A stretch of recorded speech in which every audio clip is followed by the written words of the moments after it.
Á þessu myndbandi lærum við að prjóna ækord eða snúru. Ækord eða aulasnúra eins og mætti yfirfæra á íslensku er mjög einföld leið við það að prjóna snúru. Við byrjum á því að fitja upp 3 til 6 lykkjur á venjulegan prjón. Í stað þess að snúa honum við eins og myndum venjulega gera þegar garðaprjón eða sléttprjón væri að ræða, drögum við prjóninn í gegn og prjónum frá þeirri hlið sem bandið er ekki. Við prjónum út prjóninn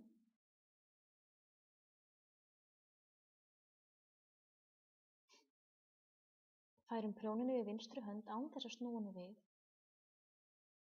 og færum prjónið yfir á hinn enda prjónsins. Prjónum út umferðina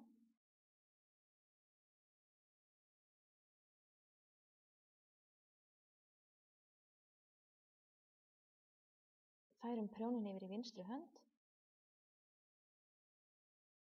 og ýtum prjóninum í gegn.